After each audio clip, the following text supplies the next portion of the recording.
السلام عليكم ورحمة الله وبركاته. ازيكم حبايبي، عاملين ايه؟ يا رب تكونوا بخير يا رب. ولا يحلى الكلام الا بالصلاة والسلام على رسول الله صلى الله عليه واله وصحبه وسلم. اوعوا تزهقوا من المقدمة بتاعتي دي، اوعوا تزهقوا من الصلاة على النبي صلى الله عليه وسلم. بصوا يا حبايبي، انا بعمل رز بلبن مسكر حلو يعني. معايا رتل لبن، بس للأسف سبته على النار لما قصر بالطريقة دي، نسيته على النار. معايا نص كوباية رز، خمرته وبسلق فيه اهو يا حبايبي، مغسول زي الفل، وخمرته حوالي نص ساعة. انا بحب اسلق الرز قبل ما احطه في اللبن. لو سلقت الرز بس خمريه الاول على الاقل ساعة ولا ساعتين كده علشان ما ياخدش منك نوم، بس انا خمرته حوالي نص ساعة. حلو برضه، هيستوي ان شاء الله. حطي المية عليه كتيرة، مش هتحطي حبة صغيرين عشان مش يتجبس منكي او يسمك كده يبقى سميك. وبعدين اسلقيه ومكيه في السوا، خليه ينهمك في السوا. شفت الرز الشرابة بتاع زمان كنا بنعمله ده؟ اللي عارفه هيقول زيه كده وأمر منه. لما ينسلق ويستوي خالص خالص زي ما بقولكوا كده، بميته بحاله بمحتاله كده يا حبايبي، وهنروح نازلين بيه على اللبن. اوعي تصفي المية، هنا الخير كله. ماشي حبايبي، اهم شيء انك تغسليه كويس، ومية السلقة تبقى نظيفة وحلوة، وتروحي نازلة بحالها بمحتلها كده على اللبن بتاعك. بكده الطريقة دي ما بتخليش الرز ياخد لبن كتير، أقلها لبن معاكي بيكفي. لكن لو حطيتيه حصى كده، غسلتيه وحطيتيه، حتى لو خمرتيه برضه، لأن اللبن ما بيسويش الحاجة، يدنه يقصر معاكي والرز ني زي ما هو. سبحان الله. إلا إذا ضفت عليه مية بقى، يبقى النص لبن والنص مية. طب أنا ليه؟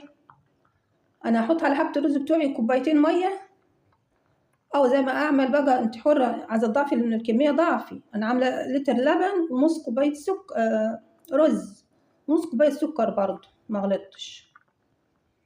أهم شيء بقى كده أنت بتحطي الرز استوى خلاص، وصفى النشا اللي فيه في المية. كل النشا اللي في الرزاية طلعت في المية كده، مش هتشرب منك لبن خالص. هتديله بس غلوتين كده مع بعض، وتظبطي سكره، إن كنت هتحطي فانيليا زي حطي، وخلاص على كده، وصبيه في الاطباق زي ما هنعمل كده مع بعض. يلا يا حبايبي، خلاص الرز استوى ان شاء الله. اللهم بارك. شوفوا عاملين ازاي.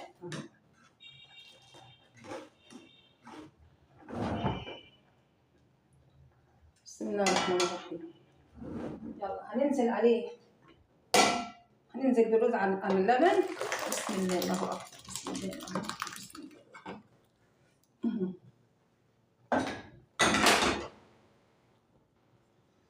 انا هجيب العين الصغيره دي عشان دي كبيره على الحله.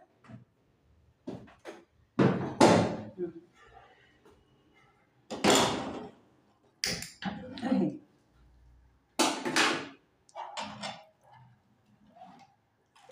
شوفوا يا حبايبي،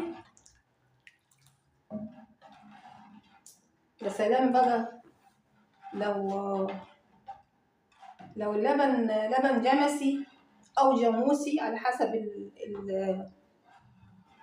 الفيديو ما يوصل البلاد. احنا هنا في الارياف بنقول عليه لبن جمسي، وفي المدينة بيقولوا عليه لبن جاموسي. احنا يا حبايبي من الشرقية، ماشي يا بلدي. لبن بقري وحطيت عليه ميه، مش الميه اللي على اللبن، الميه بتاعت سلقة الرز. يعني النشا لما بخرط الرز، لما بخرط النشا بتاعه بيبقى زي اللبن بالظبط، سبحان الله.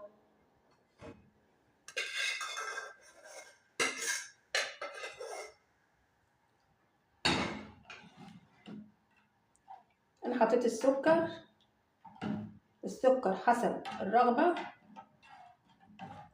عايزاه مسكر حطي، عايزاه يعني وسط زي ما انت عايزة. عايزاه من غير سكر خالص ماشي، عايزاه مملح ماشي حطي ملح، لو عايزاه مملح حطي ملح حادق يعني حطي ملح. انا عملته مسكر، حاجة حلوة يعني.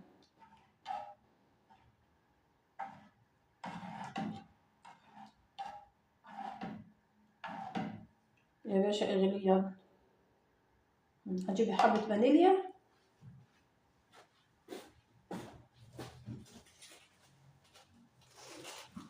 بسم الله الرحمن الرحيم.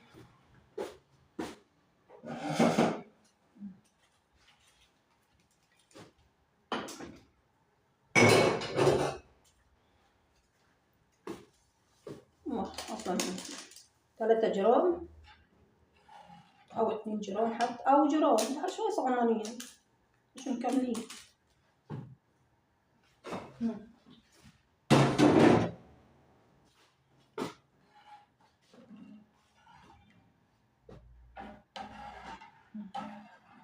بسم الله الرحمن الرحيم. اللهم صل وسلم وبارك على سيدنا محمد.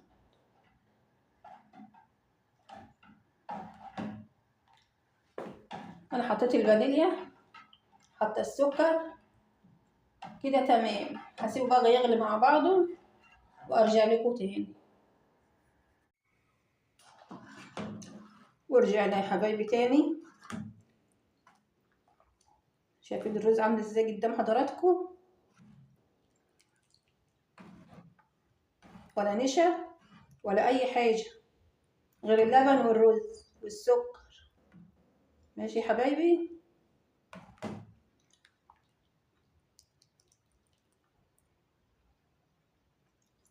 الرز مستويه على الاخر، مهموكه وتحس ان هي ايه يعني مصحصحه في نفس الوقت، مش ملبوخ معنى اصح، مش معجون بمعنى اصح. لبن الرز مستويه حلو في السلقه بتاعتها. ليه؟ حبه الرز صغيرين وانا مكتره ميه، على ما ده واستوى كان شرب الميه بتاعته، يعني كانت الميه يا دوبها. اللي هو عايز ميه وحطيت تاني، ولا هو حصمل ولا اسم حاجه خالص. قدام حضراتكم اهو. ووطيت عليه النار واستوى وخد وده في اللبن براحته خالص، من غير ما احط اي حاجه غير حبه الفانيليا الله الوكيل. حطيت سكر طبعا، لكن ما حطيتش نشا. لو حطيت نشا كان لف على بعضه زي المهلبيه كده. لكن ده الرز اهو حط مع حضراتكم. انا هطفي عليه خلاص كده يا دوب كويس. فيه ناس واحدة من الشيفات يعني، الشيف فاطمة الشيف فاطمة بالحاتي أو الشيف فاطمة الحاتي حاجة زي كده، بتروح بتحط الرز في المية، في المية يعني كأنه ينسلق كده. تغلي المية وتروح حاطة الرز بعد غسيله طبعا، ويغلي غلوتين كده، وتروح سايباه ركناه على جنب ساعة ساعتين حاجة زي كده يعني. هو بيستوي بقى على الهداوة كده زي ما بيقولوا. وتروح مراجعاه تاني بقى على اللبن بعد ما تغلي اللبن. طبعا لازم اللبن ينغلي الأول، وبعدين ياخدوا يدي مع بعضه زي ما هي بتعمل برضه واحنا بنعمل كده. وتروح صباه في الطبق. طيب أنا ليه أنا آخد الوقت ده كله ليه يعني؟ ما أنا أسلق الرز هو كده كده بينسلق، بس ده كان بينسلق على إيه؟ على البخار، يعني يعتبر على البخار. غلي غليتين أو غلوتين، وراحت مغطية حلو وركناه على جنب ساعتين. لا أنا ما أقدرش أصبر ساعتين دول، لا يعني أنا كده ما كملتش نص ساعة، هنقول ساعة من ساعة ما خمرت الرز. حلو خالص، وكده مستوي وكده مستوي، وهو زيه والله، زيه يا جماعة، زيه ده مش ما تعجنش خالص اهو. الرزاية وصحصحة وحلوة زي الفل اهي، وهي وطريقتها حلوة برضه زي الفل، أنا متابعاها وبحب الشيف فاطمة والله، والشيف سارة لما كانت في القناة، والناس دي يعني كلها كنت متابعاهم وبحبهم كلهم كويسين، وكلهم شطار، وكلهم طريقتهم حلوة في الأكل وفي الحلويات وفي كله. خلاص يا حبايبي، يلا نصب بقى والإنسان يتهود شوية. أمال إيه؟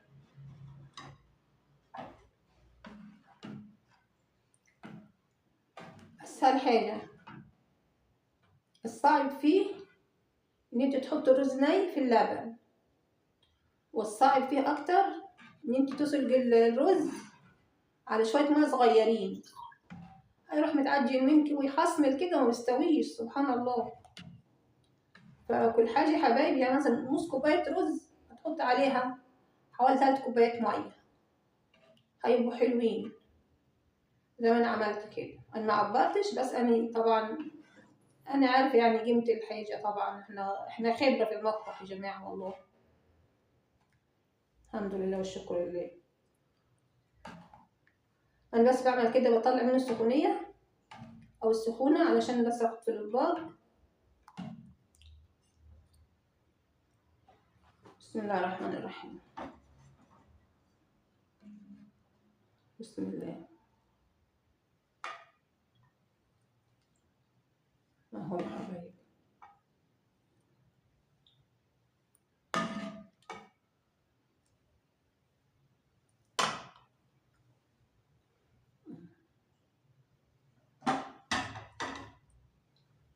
هو كده لسه سخن، هيربط لسه هيربط، هو نشا سبحان الله. هنعبي دول، لما نشوف هنعبي التانيين نحطهم في الصينية التانية.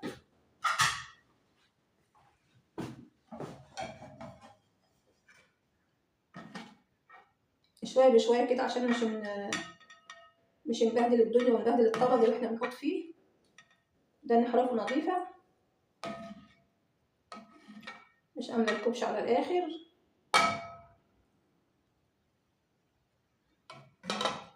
كده كويس.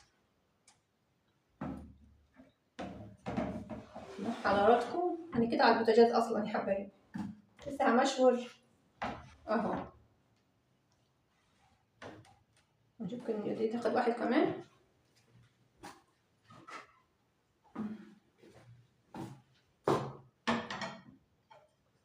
بسم الله الرحمن الرحيم، اللهم بارك يا رب.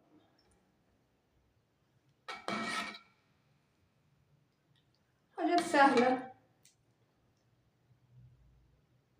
يعني، شوية لبن، معلش كيس لبن ب20 جنيه تقريبا، البقرة ب20 والجمسي تقريبا الله أعلم 30 أو 35، حاجة زي كده يعني. عندنا ناس هنا اللافين يعني عندهم معلف ما شاء الله، اللهم بارك يا رب، ربنا يحمي. بنروح نجيب منهم اللبن اللي هو الجمسي أو الجاموسي ب35 جنيه. الكلام ده من حوالي مثلا هنقول شهرين، هتلاقيه النهارده ب40 أو 45 كمان. بس بصراحة ربنا هو يستاهل، يعني في وسط الغلا اللي احنا فيه ده يستاهل 50 جنيه لبن. بسم الله ما شاء الله لا قوة إلا بالله، حاجة حلوة، حاجة دسم جدا، ما اقدرش اشرب منه اني ولا معلقة حتى. تبارك الله، ربنا يحمي يا رب امهاتهم يا رب، ربنا يحمي ام اللبن دي، حاجة حلوة، ما تعرفش بياكلوا ايه ولا بياكلوا ايه. ربنا يبارك يا رب، اللهم بارك يا رب، اللهم بارك للجميع يا رب، اللهم بارك يا رب. فدي هنا البقرة ب20، والجمسي تقريبا ب30، الله اعلم. انت انا جاي انا بحسب انطفيت يا اخي. وكده يا حبايبي احنا خلصنا. اجي بس الزبيب.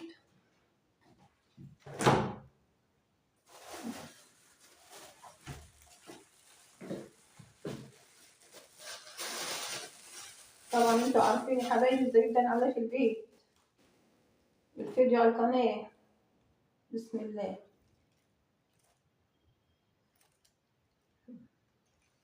شويه كده وخلاص. هنزل بيها كده عشان تنزل لوحديها اهي، عشان الرز لسه طري. ده رز بلبن مش مهلبية، رز بلبن. شوف تنزل لوحدها ازاي. بنزل بيها جامد كده شوية. اللهم صل وسلم وبارك على سيدنا محمد صلى الله عليه وآله وصحبه وسلم. بألف هنا وشفا حبايبي على قلوبكم، وكلكم شطار وكلكم ما شاء الله عليكم، وكل فيديو انتوا طيبين يا حبايبي. مش تنسوني من اللايك والاشتراك واستماع الفيديو يا حبايبي للآخر لو سمحتوا فضلا ليس أمرا يا حبايبي. كل فيديو انتوا طيبين يا حبايبي. السلام عليكم ورحمة الله وبركاته.